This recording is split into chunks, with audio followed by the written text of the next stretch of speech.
सांगते तुम्हा वेगळे निघा, वेगळे निघोनी संसार बघा. प्रस्तुत अभंग पैठणचे शांतीब्रह्म श्री एकनाथ महाराज यांचा असून नाथ महाराजांनी या अभंगामध्ये साधकाच्या जीवनामध्ये साधना करीत असताना आणि परमार्थ क्षेत्रामध्ये वाटचाल करीत असताना त्याला किती कष्ट होतात परमार्थाचे, त्याचं वर्णन करण्याकरता एका ग्रामीण स्त्रीचं आणि सासूरवासनीच्या जीवनाचं चित्रण या ठिकाणी महाराजांना उभं केलेलं आहे.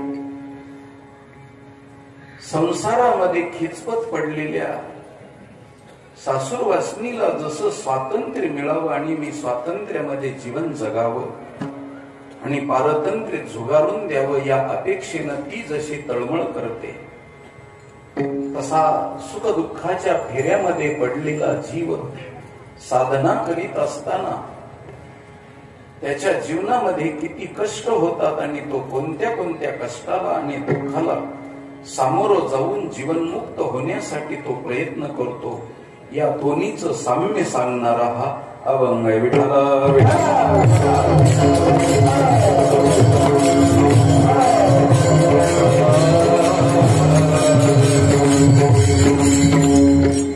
पहिल्यांदा मी अभंग निवडल्याबरोबर काही काही लोकांच्या मनामध्ये गालात हसू आलं नाही की आता कुणाचं तरी महाराज घर फोडते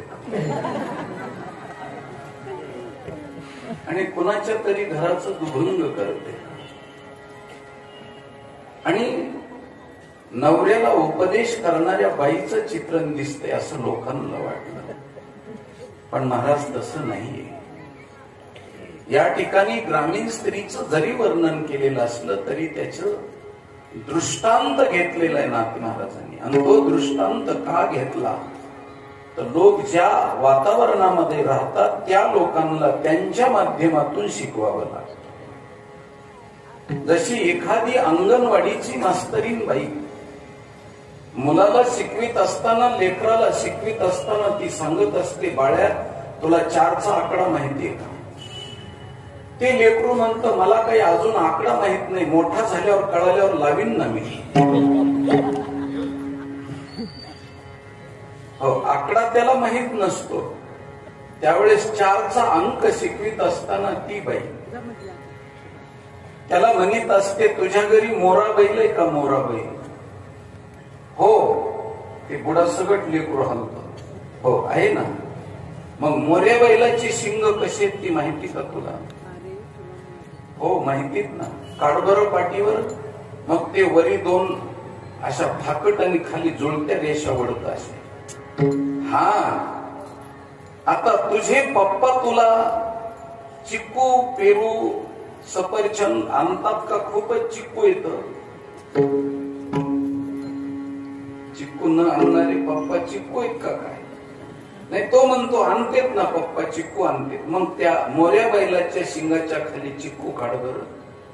आणि मग त्याच्या रोज पाहण्यात असलेला चिक्कू आणि मोऱ्या बैलाचे शिंग तो खाली असा शून्य काढतो आणि मग त्याच्या पाठीवरून हात फिरवती ती अंगणवाडीची मास्तरीन बाई आणि म्हणते, माझ्या सोन्यानं, माझ्या वाघानं, माझ्या बबड्यानं सुंदर तऱ्हेचा 4चा आकडा काढला. आता मोऱ्या बैलाच्या शिंगाचा, चिक्कूचा आणि 4च्या आकड्याचा काही संबंध आहे का?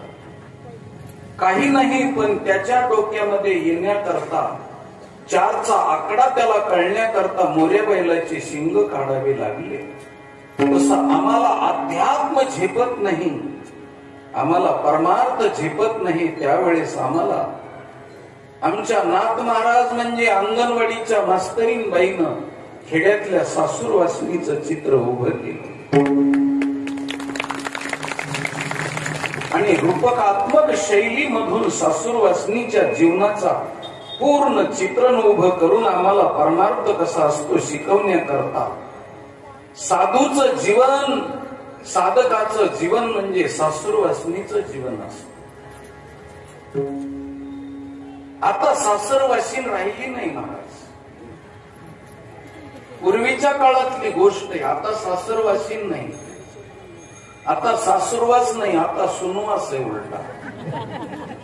तुम्ही म्हणताल कशावर म्हणतात, म्हाताऱ्या लवकर कीर्तन येऊन टेकत्यात म्हणून म्हणतो. सुनापासून तेवढंच लांब अंतर झालेलं बास.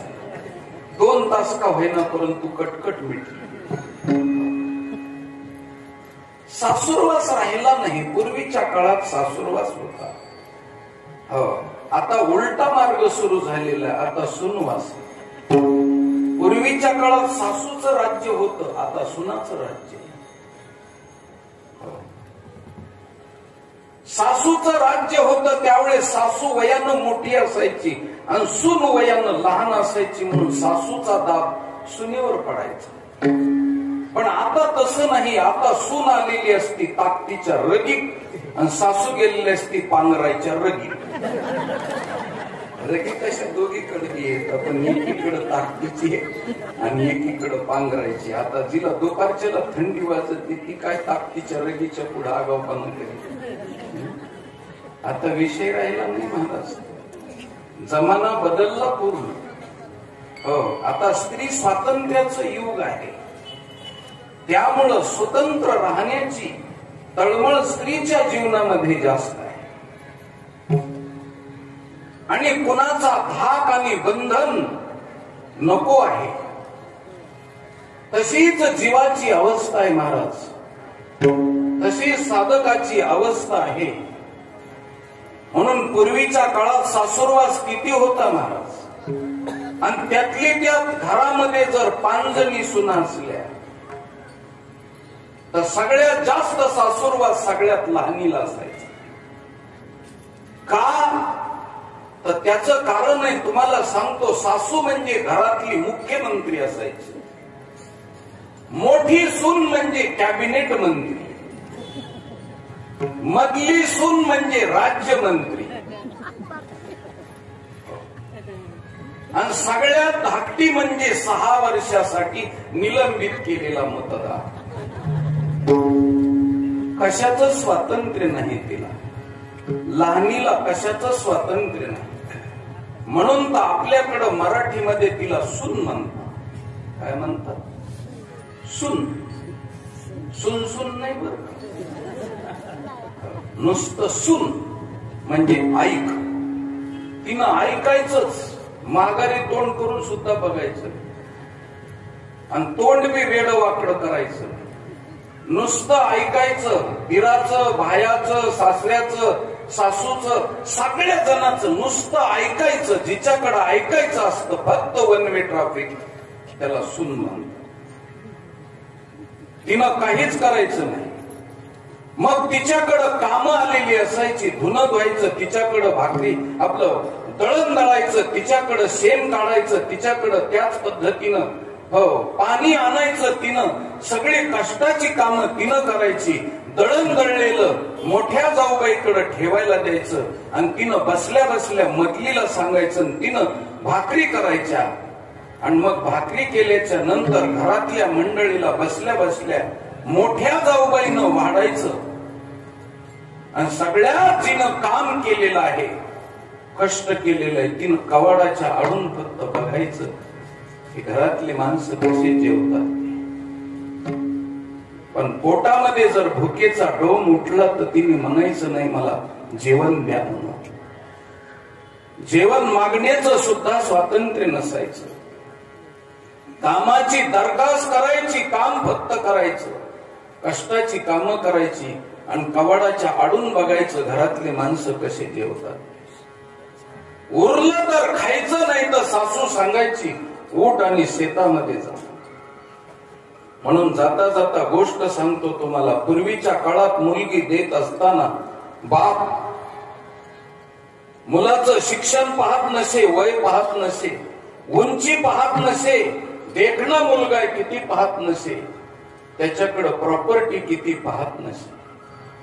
मग मुलीच्या बापानं मुलाच्या बापाची नजर चुकवायची आणि मुलाच्या बापाच्या शेतात जायचं. आणि ज्याच्या शेतामध्ये कवटीचे झाड, चिंचेचे झाड, आंब्याचे झाड, कारीचे आणि बोरीचे झाड असायचे तिथे मुलगी ढकलायची. कशा करता?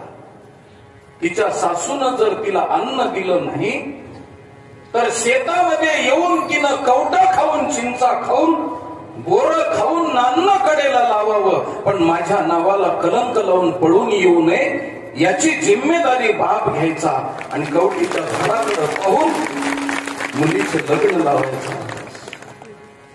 हे सासूरवासनीचं जीवन होत. अन्न मागायचं नाही, पाणी सुद्धा नाही. पूर्ण पारतंत्र्याचं जीवन, तसंच साधूचं जीवन, तसंच महाराजाचं जीवन, तसंच साधकाचं जीवन असतं. म्हणून त्या सासूरवासनीनं पहाटच्या समयाला दिवसभर आपलं शरीर पूर्ण माहे आपलं सासर घरच्या लोकाला द्यायचं. 8 प्रहरापैकी 7 प्रहर तिनं माहेरच्या आपलं सासरच्या लोकाला द्यायचं.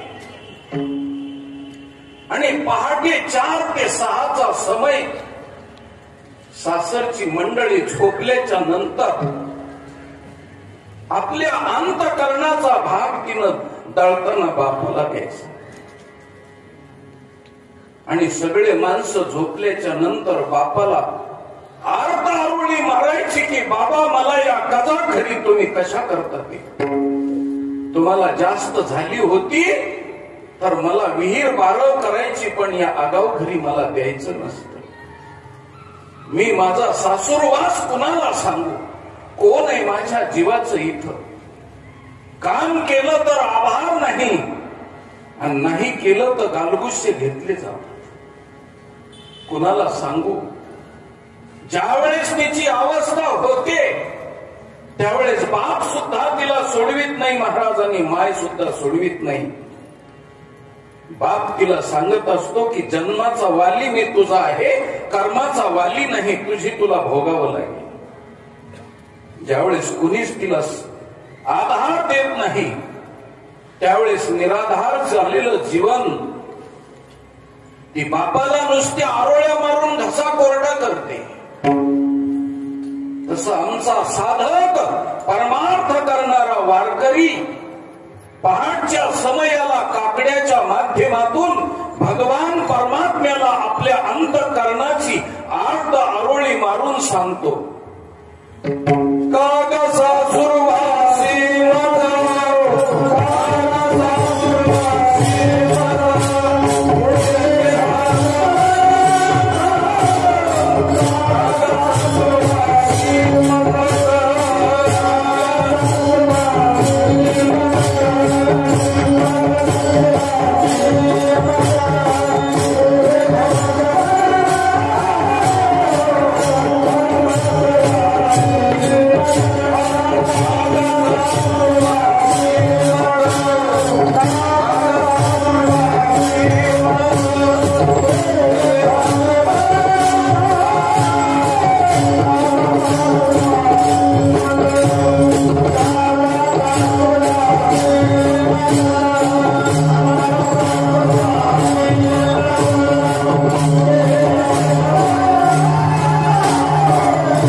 नावाच्या वीरभायाच्या तडाख्यामध्ये मी सापडले.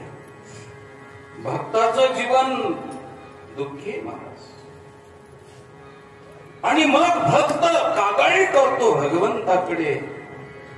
अर्जुनानं कागाळी केली गीतेमध्ये. कामैवेश क्रोधयेश रजोगुण समुद्भव महाशनो महापाप्मा विद्धेन मिह वैरिणम. जगद्गुरु तुकाराम महाराजांनी सुद्धा कामे नेले चित्त निधी, कामे नेले चित्त निधी, अवलोकु मुख बहुवाटे दुःख फोटो पाहि हृदय. अशी अवस्था मला साधकाची होती. त्यावेळेस परमार्थ करीत असताना इथं भाषा आहे संसाराची. सांगते तुम्हा वेगळे निघा. महाराज महाराज बसू दे आता, कारण मध्ये घोटाळा होतो.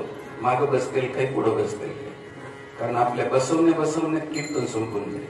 विठाल विठाल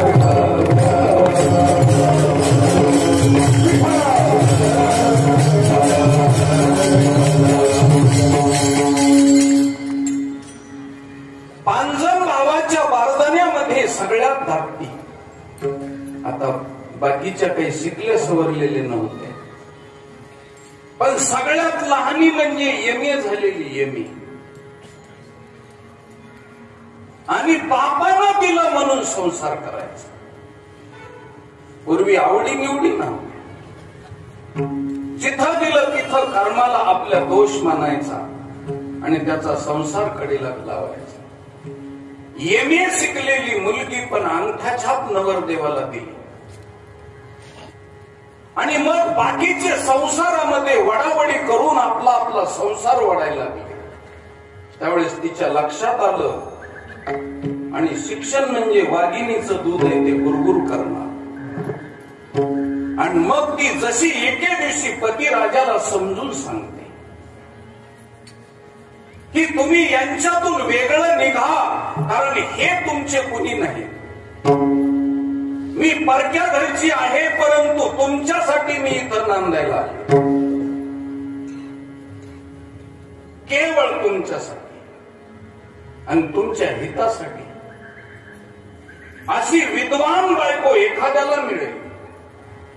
आज आमच्या नाथ महाराजानं भक्ती नावाची आपली कन्या आणि जीवरूपी जावयाला देऊन टाकली. आणि त्या जीवरूपी जावयाला ती भक्तिरूपी संताची कन्या समजून सांगू लागली की स्वामी, जीवाला सांगते या जगात तुमचं कुणी नाही, कुणी नाही तुमचं. या जगतातले जेवढे पदार्थ आहेत तितक्या पदार्थाच्या आसक्तीतून तुम्ही वेगळं नाही. आणि परमार्थ नावाचा संसार बघा. भाषा संसाराची असली तरी आतून परमार्थ आहे. म्हणून इथं नाथ महाराजाला संसार शिकवायचा नाही, तर त्यांना परमार्थ शिकवायचा आहे. भाषा आहे संसाराची, पण आतून आहे परमार्थ. विठाला विठाला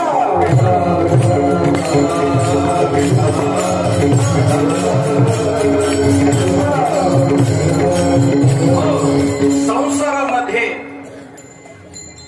तुमचं कुणी नाही. हो, मी फक्त तुमची आहे आणि तुमच्यासाठी मी आलेली आहे. माझं ऐका. म्हणून ज्यावेळेस ती समजून सांगते,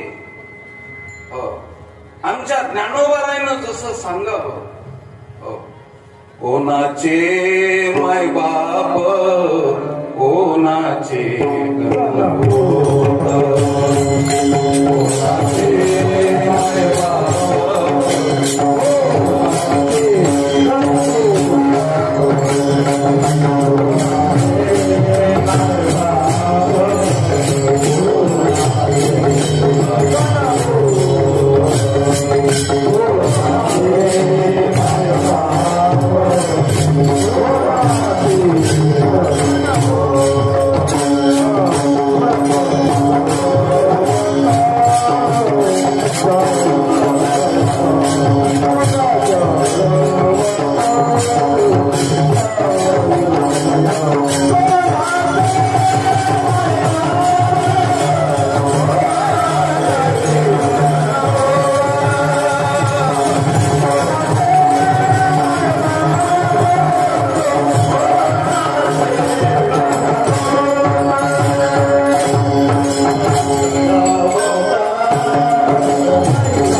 मायबाप कोणाचे गणगोत मृगजळवत जाईल रया संत शिकवतात महाराज साधकाला.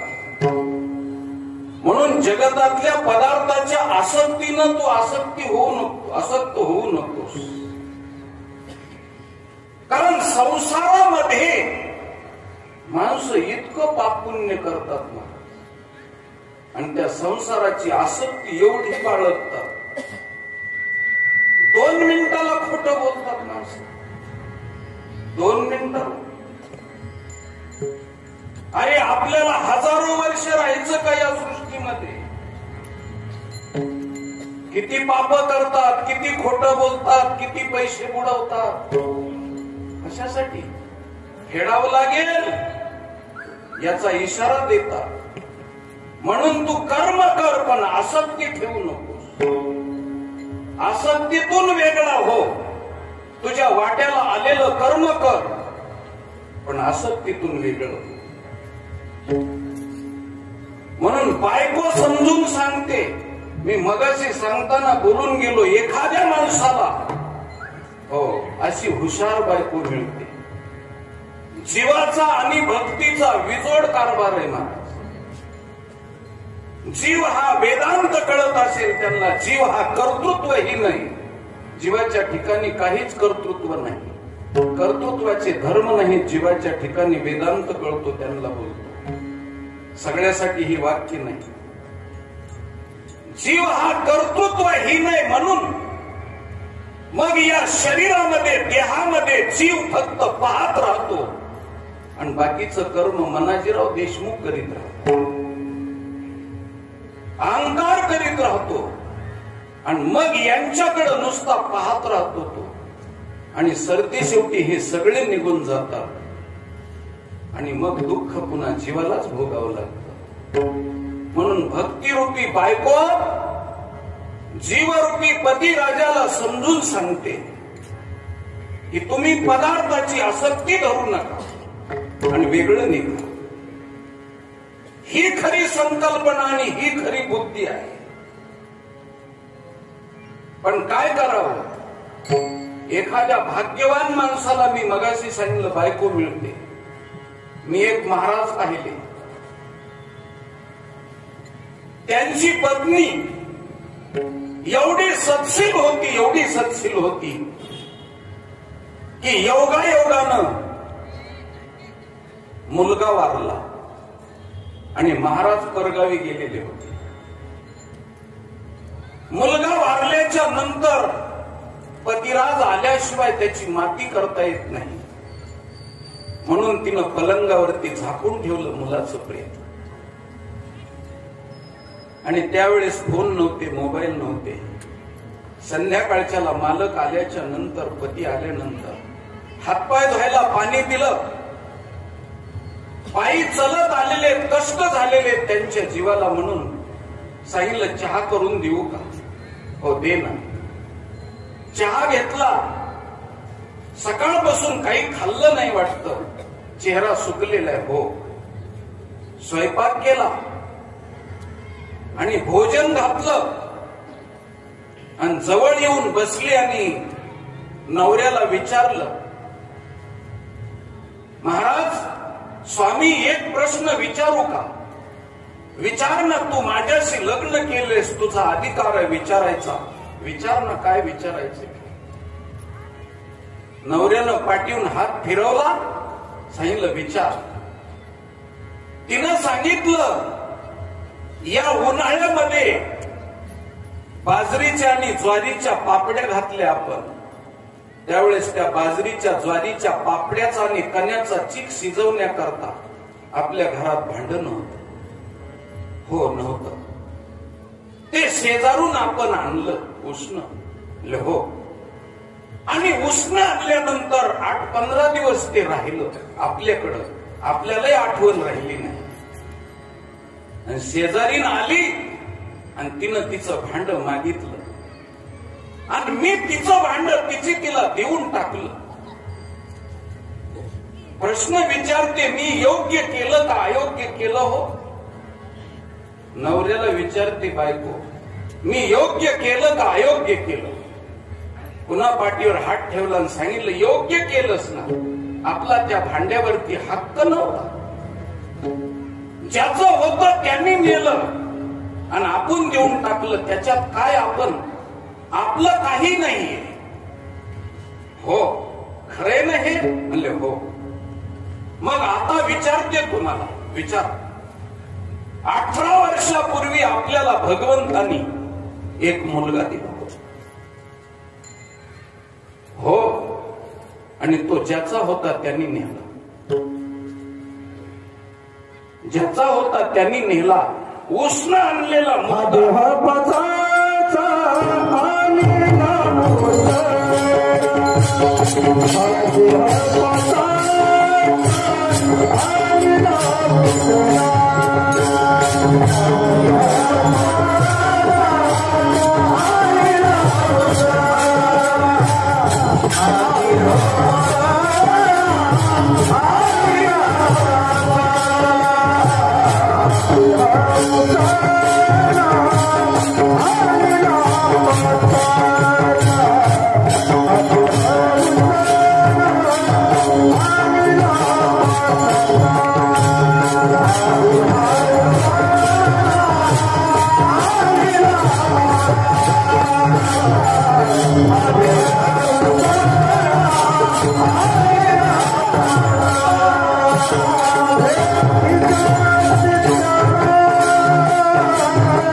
आणि शेखी ज्याचा त्याचा देणे.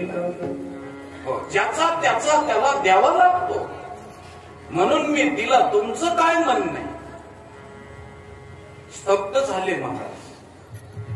महाराज बुद्धी घाटाला लागली. बोला ना. महाराजाच्या डोळ्यातून अश्रू गळायला. पत्नी सांगते, आसक्ती ठेवू नका. माया केली म्हणून रडायची वेळ आली. आसक्ती ठेवू नका. जन्माला घालायला बी तुम्ही कारण नाहीत आणि मृत्यू थोपायला बी तुम्ही कारण नाही. फक्त मुलगा आपला आहे एवढं समजा, पण त्याच्यात आसक्ती ठेवू नका. हा परमेश्वरानं दिलेला प्रसाद आहे. म्हणून ज्याच्या संसारामध्ये नातेवाईक जमा झाल्यानंतर हे प्रसादानं नातेवाईक माझ्याकडे आले आणि मी त्यांचा कुणी नाही, ते माझे कुणी नाही, पण एकमेकाचे प्रभावामध्ये 2 लाकडं एकत्रित आलेले आणि ते लाकडं एके दिवशी लाट फुटून जाणार आहेत वेगळे वेगळे. त्यावेळेस आसक्ती नाही आणि फुटून गेले तर दुःख नाही. असं जीवन असतं ते साधूचं जीवन असतं. विठ्ठल विठ्ठल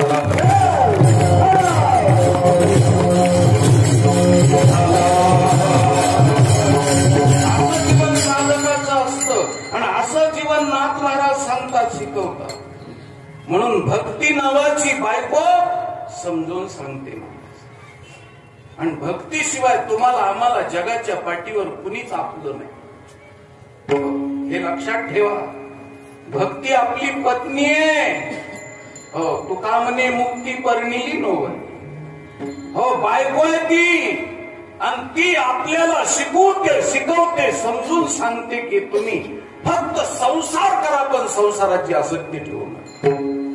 किती सोपा परमार्थ आहे महाराज.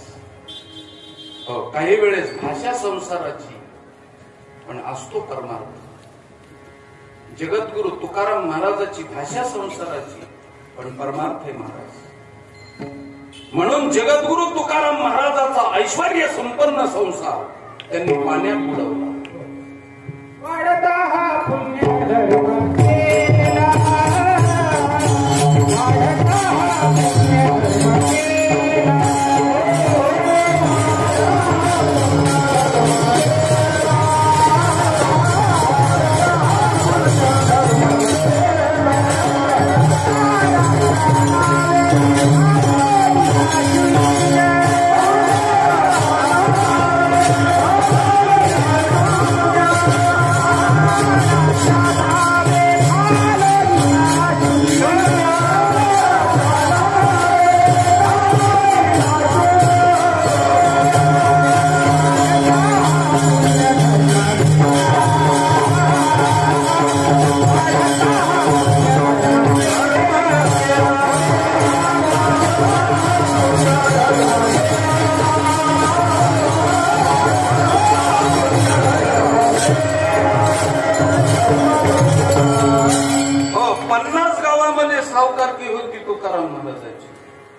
सोडून दिली महाराज. आता हे नवऱ्याचं कर्तृत्व झालं, पण पत्नीचं कर्तृत्व सांगतो.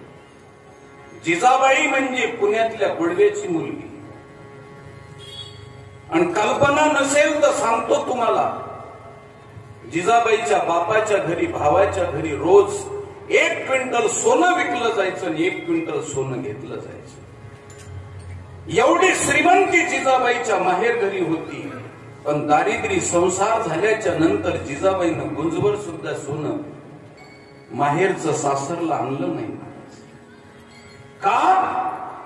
नवरा वैराग्यवान आहे तर त्याच्यापेक्षा 10 पटीनं बायको वैराग्यवान.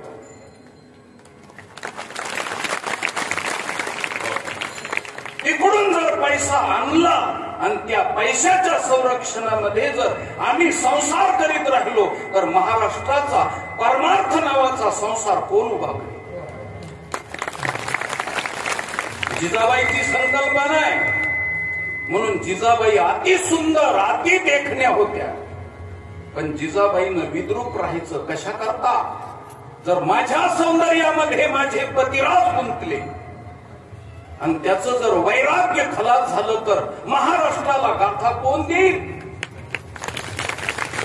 एका बायकोचा संसार करायचा नाही तर हजारो महाराष्ट्रातल्या वैराग्यवान साधकाच्या जीवनाचा विचार करायचा आहे.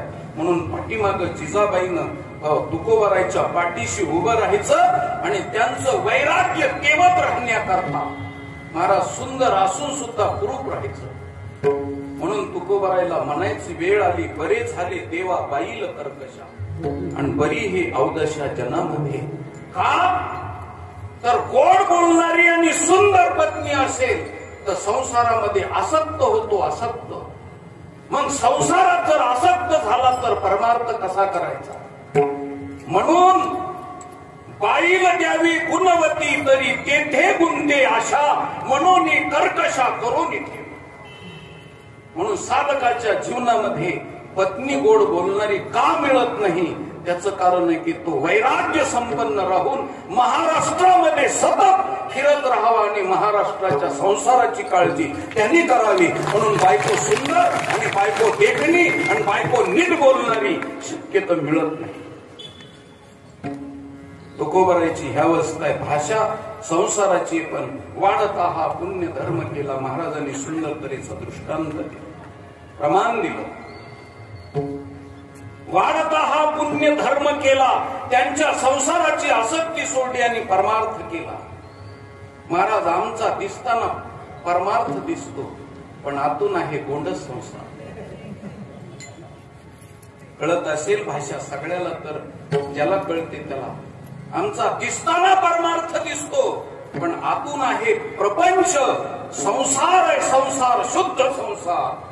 म्हणून वरून गड दिसतो, वरून फड दिसतो, वरून दिंडी दिसते, वरून मठ दिसतो, वरून कीर्तन दिसतं पण आतून सगळं वर्तन नर्तन असतं.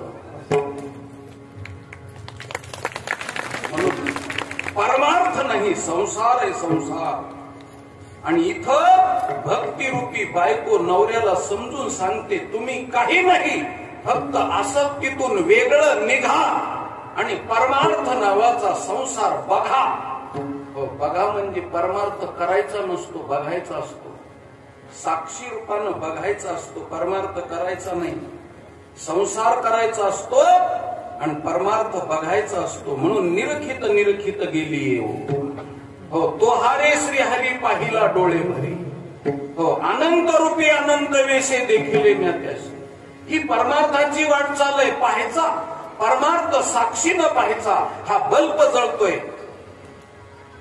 बल्ब जळत असताना कीर्तन करायला कीर्तन करतोय म्हणून तो आशीर्वाद देत नाही. आणि कीर्तन संपल्यानंतर पत्त्याचा डाव सुरू झाला तर त्याला शाप देत नाही. फक्त त्याचं प्रकाश देण्याचं काम आहे. त्याच्यात पाप करायचं का पुण्य करायचं ज्याची त्याने ठरवायचं. हो, तसं परमार्थ हा साक्षीत्वानं करायचा. फक्त पाहत राहायचं. कौतुक तू पाहे संचित. हो, संचिताचं कौतुक बघ. तसं कौतुक बघायचं. एक साधू रस्त्यानं चाललेला आहे आणि सुंदर तऱ्हेची हॉटेलमध्ये जिलेबी तळली जाते. महाराजाला बोलवलं. महाराज इकडे या. आले महाराज आणि जिलेबी दिली, भजे खायला दिले, खाल्ले, पाणी प्याले, निघून गेले. पुढे गेल्याच्या नंतर नवीन लग्न झालेलं जोडपं होत 4-5 दिवसापूर्वीच. आणि रस्त्यानं फिरायला निघाल्यानंतर योगायोगानं भजन करता करता महाराजाचा पाय एका खड्ड्यामध्ये डबक्यात पडला आणि त्याच्यात पाणी साचलेलं होतं. आणि पाय पडल्याबरोबर त्याचं पाणी उडालं आणि त्याच्या बायकोच्या साडीत वरती जाऊन पडलं. आता या गड्याला कमी राग येईल का? त्याच्या पॅन्टीवर पडलं असतं तर हरकत नाही, पण साडीवर पडल्यानंतर महाराज सापाच्या शेपटीवर पाय दिल्यावर जितका राग येतो, हो तितका बायकोचा अपमान झाल्यानंतर राग येतो. आणि मग नवीनच असल्यामुळं तिला आपला पुरुषार्थ दाखवण्याकरता साधूला भोपटलं महाराज. आणि ज्यावेळेस साधू मार खात होते त्यावेळेस हसत होते, खदा खदा हसत होते. त्यावेळेस एकाने विचारलं, तुम्हाला मार खातात आणि हसतात? मी कौतुक पाहतो, कौतुक. त्या परमात्म्यानं एक वेळेस जिलबी खायला बोलावलं आणि दुसऱ्या वेळेस त्यांनीच मार दिला, त्यांनीच मला ठोकलं. तो ठोकणारा कुणी नाही, त्याच्यामध्ये प्रेरणा देणारा तो आहे तो. आणि जिलेबी खायला लावणारा बी तोच आहे. मी त्याचं कौतुक पाहतो की बसल्या बसल्या किती खेळ सुंदर तऱ्हेचे करतोस रे. मार बी देतोस आणि गरम जिलेबी बी खायला देतोस. हे कौतुक आहे. आणि असं कौतुक ज्याच्या जीवनामध्ये पाहणं घडतं त्याचा संसार परमार्थ होत असतो. परमार्थ तर परमार्थ होईल, पण त्याचा संसार परमार्थ होतो. विषय तो त्यांचा झाला नारायण आणि नावडे जनधन माता पिता. विठ्ठल विठ्ठल.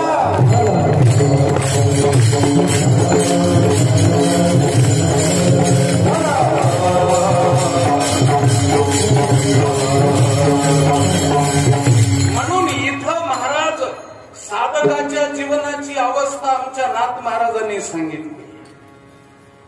ती भक्ती नवऱ्याला सांगते, कारण भक्ती ही संताची हो एकुलती एक लेक आहे महाराज.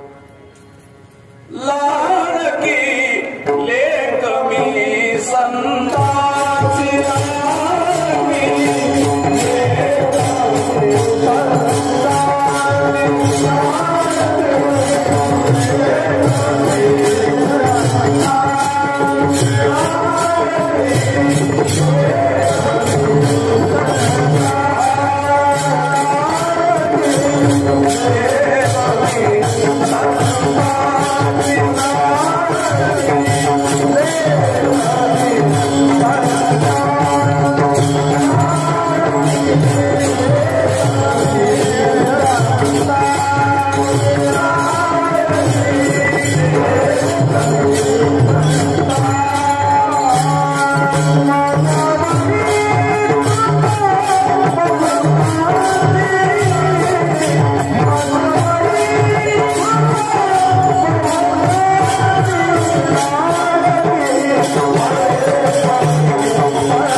पण जाता जाता बोलून जातो महाराज, लाडवलेली नाही. हल्लीच्या काळात सध्या एकुलती एक मुलगी लाडवलेली, ती माहेरात तर लाडवती पण सासरात बी लाडवती. आणि आज लाडकी असल्यामुळं संसाराची वजवटवळे व्हायला लागली. हो, ही लाडकी लेक आहे पण लाडवलेली नाही. बापाच्या नावासाठी नाकाच्या शेंड्यावरती नजर ठेवून नवऱ्याचा संसार सुखाचा करणं. कारण नवरा जरी शिकल्या सवरलेला नसला तरी सुद्धा त्याचा संसार कडेला लावायचे. कारण मुलगी सासर घरी राहते, ती नवऱ्यासाठी राहत नाही महाराज, ती बापाचं आणि भावाचं नाव मोठं करण्यासाठी सासर घरी राहते, केवळ बापाचं नाव मोठं करण्यासाठी. म्हणून हयातभर दुःख सहन करते. हो, पण तलवारीच्या धारेवरून अनवानी पायी चालणे इतकं जितकं कठीण आहे तितकं नांदणं कठीण आहे.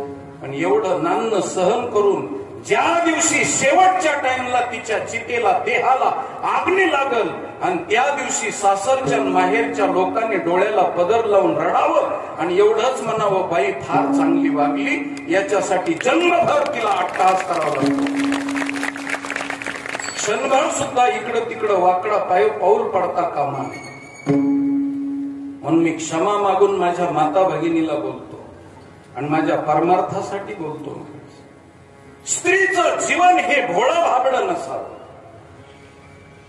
तिला नजर कळली पाहिजे, नजर, की माझ्या विरोधात कोण नजरेनं बघतंय आणि माझ्यावरती आतोनात प्रेम करून माझ्या नजरेला नजर भिडून कोण माझ्यावरती मोह टाकतंय. हे जिला कळलं तिचं जीवन शेवटपर्यंत सक्सेसफुल आहे. आणि नजर हटी आणि दुर्घटना घडली. नजर बाजूला झाली की तिच्या जीवनाचं जसं वाटोळ आहे तसं तुम्हाला सुद्धा सांगतो, साधकाचं जीवन नजर एकदा बाजूला गेली की जीवनाची बर्बादी झाली.